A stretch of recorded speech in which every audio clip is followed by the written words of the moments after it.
Bonjour et bienvenue dans ce nouveau chantier au sujet de la Browser 910. Du coup, si vous vous souvenez, lors du dernier épisode, on avait testé cette browser électronique avec le lecteur de cartes perforées et on a vu que le chariot il tricotait bien dans un sens et pas dans l'autre. Donc il tricotait bien en allant de la droite vers la gauche, les aiguilles passaient bien en position D quand il fallait tricoter la couleur contrastante, mais par contre, dans l'autre sens, elles étaient tout le temps en position B et ne sortaient jamais en position D. Donc, comme je l'avais dit lors de la dernière vidéo, ma théorie n'est pas que ça vient de l'électronique qui est là derrière, parce que en passant le chariot dans le sens où ça ne marchait pas très bien, je sentais des petits à-coups et puis le bruit n'était pas correct. Donc je penche plutôt pour un souci venant du chariot. Du coup, le chariot, quand il était produit, il mettait énormément de graisse à l'intérieur, et au fil du temps, la graisse, elle durcit, et du coup, elle fait l'inverse de ce qu'elle devrait faire. C'est que la graisse, elle est là pour, normalement, protéger les pièces, et puis aider au glissement des pièces, sauf que là, c'est tout l'inverse qu'elle a dû faire avec les années à rester figée. On voit d'ailleurs que le chariot il est un petit peu noir.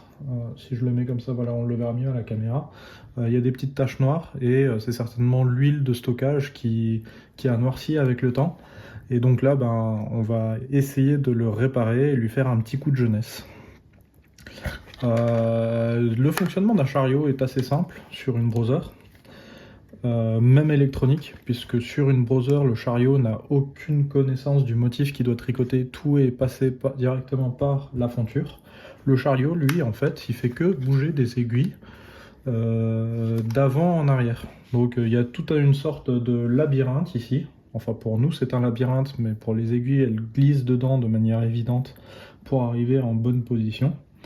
Si ce labyrinthe-là, du coup, a des petits morceaux de graisse qui empêchent les différentes cames, les différents chemins de se faire correctement, et bien c'est là qu'on va commencer à avoir des soucis, avec des aiguilles qui vont rester dans une position où elles ne devraient pas rester. Et on voit, si on regarde bien par ici, hop, on voit qu'il y a des amas de graisse qui sont restés. On les voit un petit peu en jaune. On en voit aussi par ici des amas de graisse. Donc c'est tout à fait possible que ce soit juste ça le problème. Donc pour faire ça, ce que je vais faire, c'est que je vais placer le chariot dans le mode qui posait problème. Donc nous, le mode qui posait problème, c'était casser 1, le tricot avec motif. Hop, voilà. Le bouton a un petit décalage d'ailleurs, il faudra peut-être que je le bouge. Et en fait, changer le mode, on peut voir que le système de labyrinthe à l'intérieur, il change un petit peu. Il y a des choses qui bougent. Et donc là, en fait, ce qu'on va faire, c'est que avec le chariot en mode cassé 1, on va essayer de voir donc les aiguilles, comment elles doivent passer, et voir où est-ce qu'elles bloquent. Donc pour ça, j'ai pris une aiguille neuve. Enfin, qu'elle soit neuve ou ancienne, on s'en fout un petit peu. Il faut juste que ça puisse passer à l'intérieur du cheminement pour voir où ça peut bloquer. Donc, quand on passe le chariot de la droite vers la gauche, l'aiguille rentre de ce côté-ci, et ressort de ce côté-là, et à l'inverse, quand on part de la gauche et qu'on va vers la droite, l'aiguille vient par ici, et elle ressort par là. On peut voir qu'il y a différents emplacements. On peut voir qu'il y a différents emplacements. Donc ici, c'est l'emplacement pour que l'aiguille qui sorte en position B, donc en tricot de la couleur de fond. Et ici, c'est pour que l'aiguille sorte en position D, donc pour être tricotée en couleur contrastante.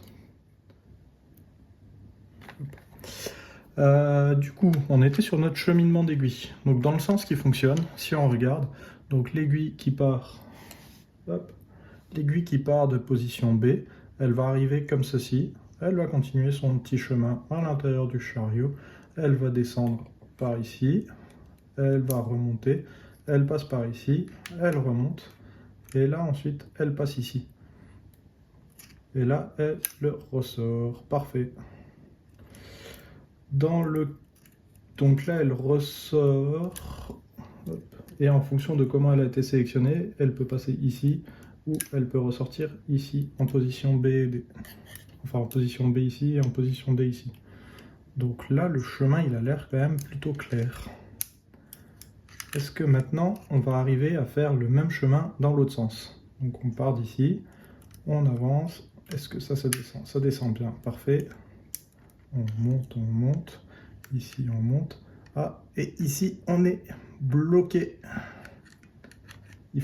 On le voit peut-être pas à la caméra, mais il faut vraiment que je tire fort pour faire baisser cette cam ici. Alors que de l'autre côté, la cam qui est symétrique, qui est ici, on peut voir les deux, elles sont là. Celle-ci, elle descend parfaitement. Elle remonte toute seule puisqu'il y a un système de ressort à l'intérieur qui la maintient. Et celle-ci, là, elle commence à descendre un petit peu, mais elle met du temps à remonter. On le voit. En comparaison, ici, elle remonte magiquement. Ouais, et ici... Ouais, ok. Du coup, on a localisé notre problème. Ça vient de là.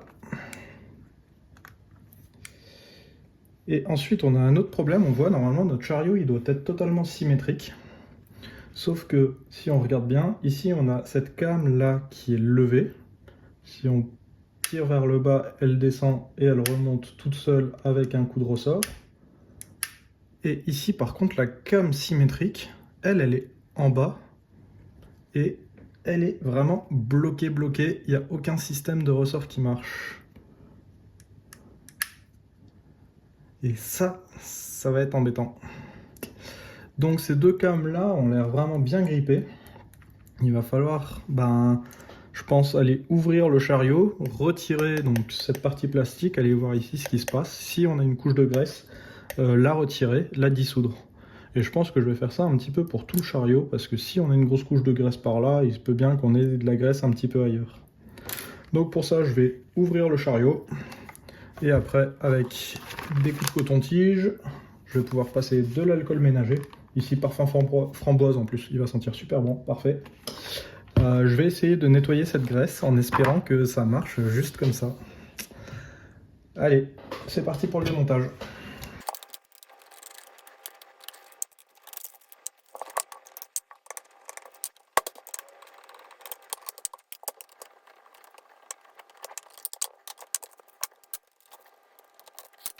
Et nous voilà du coup avec le chariot ouvert où on peut voir le mécanisme, comment tout se passe à l'intérieur. Donc là ici on a le bouton de sélection du mode du chariot. Donc lui qui était un petit peu bougé, on va pouvoir le remettre en place assez facilement. Et puis on peut voir du coup ici tout le mécanisme s'exécuter. Surtout on voit tout le jaune un petit peu de partout. Tout ce jaune là du coup c'est l'ancienne graisse. Ici on peut voir des morceaux qui ont durci. Là on a aussi des gros morceaux qui ont durci. Donc déjà, première étape, ça va être de retirer tous ces morceaux qui ont durci déjà visibles, et après essayer de rentrer à l'intérieur des différents interstices avec le coton-tige pour essayer d'en retirer par là aussi. Si on a de la chance, juste en faisant ça, va faire fonctionner à nouveau le chariot. Après, je pourrais remettre un petit peu d'huile, un petit peu de graisse pour que le chariot reparte comme neuf. Si par contre ça ne marche pas comme ça, là ça va être plus compliqué. Je pourrais déjà avec un fer à souder essayer de faire chauffer la graisse aux endroits qui posent problème pour essayer de l'enlever, en croisant les doigts vraiment que ça marche. Et sinon il faudra vraiment que je démonte les cames et que je démonte le système. Mais quand on voit tous les ressorts qu'il y a de partout, j'ai vraiment pas envie de m'attaquer à ça parce que à tout remettre en place, ça va être super compliqué. J'ai de très mauvais souvenirs de démontage et remontage de chariot. Donc si je peux l'éviter, je préférerais l'éviter au maximum. Donc voilà, je vais vous laisser là, je vais bosser tranquillement là-dessus, et puis je reviens vers vous une fois que j'aurai avancé. Croisons les doigts pour que le système coton-tige et alcool fonctionne. Bon alors déjà, super nouvelle pour un premier des deux éléments que j'avais vu. Du coup, si vous vous souvenez, c'est comme là, hop, celui-là, il fonctionnait bien, et celui-là, il se remontait très difficilement. Et là, on voit qu'il se remonte nickel. Bon, ok, j'ai détruit quelques cotons-tiges, j'ai passé un petit peu d'alcool, un petit peu d'huile, Mais ça marche nickel sans que j'ai rien eu à démonter. Parfait. Par contre, c'est celui-ci là qui va commencer à me poser un petit peu plus de questions. Il bouge déjà un petit peu plus facilement qu'avant, mais c'est toujours pas ça. J'ai démonté la petite pièce métallique qui était au-dessus pour essayer de la sortir et la huiler, toujours pas. Je suis un petit peu perdu pour celle-ci. Alors que si on regarde en comparaison l'autre, sa symétrique, qui est là, elle redescend toute seule. Bon, affaire à suivre, je vais continuer à bosser dessus. J'espère que c'est pas le ressort qui est mort. On verra bien. Bon, et bien nous voilà quelques jours plus tard. J'ai vraiment galéré sur cette cam qui nous posait problème. Et là, on peut voir que maintenant, elle fonctionne très bien. Alors pourquoi c'est quelques jours de plus? Parce que il m'a fallu un petit peu de temps pour réussir à trouver ce produit qui je trouvais totalement magique, un dégraissant WD-40. J'ai passé... À la base, je voulais faire un tir un petit peu localisé uniquement sur cette cam ici, pour réussir à l'avoir. Mais en fait, quand j'ai vu à quel point ça marchait super bien, j'ai projeté, enfin j'ai dévissé cette petite plaque métallique, j'ai projeté dessus, j'ai projeté un peu derrière. En même pas 30 secondes, c'est bon, elle bougeait comme ça. J'ai trouvé ça génial. Alors du coup, j'en ai passé un petit peu partout sur le chariot parce que j'avais aussi un problème. Ce bouton-là, en fait, quand je voulais le rappeler, par exemple comme ça, eh bien, il mettait du temps à revenir. Et là, maintenant, il revient, mais nickel. C'est un produit magique. Il est magique. Donc maintenant, moment de vérité, on va retourner sur la machine et puis on va vérifier que la machine nous sélectionne bien toutes les bonnes aiguilles correctement. Alors je remets le chariot en place. Hop, on est sur le bon mode, c'est parfait. J'allume la machine, je reviens sur mon motif. Je sélectionne quelques aiguilles. Hop. Et puis on peut tricoter. Il y a une aiguille qui est mal placée. Hop, là on a des aiguilles qui ont été sélectionnées correctement. Enfin, je connais pas le motif, mais j'espère qu'elles sont correctes.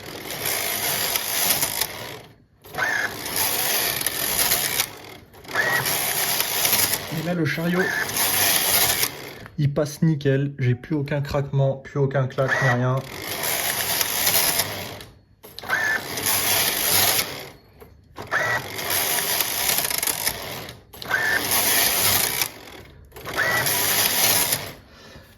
Bon c'est parfait.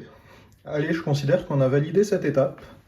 Du coup, maintenant, le chariot, il est toujours pas très... Voilà, il n'est pas très en forme. Donc, je vais nettoyer un petit peu les résidus de dégraissant qui restent un petit peu partout sur le chariot. Je vais huiler partout, j'ai passé du dégraissant. Je vais huiler un petit peu l'intérieur. Je vais regraisser certaines parties. Je vais nettoyer les capots parce que les capots étaient quand même un petit peu sales, tous les plastiques. Je remonte le chariot. Je vais peut-être essayer de faire une vidéo du remontage de chariot et tout. Et puis voilà, je considère que du coup maintenant on a un chariot qui est parfaitement fonctionnel avec le motif. Et ça c'est cool. Prochaine étape, je vais monter la machine sur ma table. Et puis on va passer à de la laine et puis on va essayer avec de la laine et on verra ce que ça donne. À bientôt!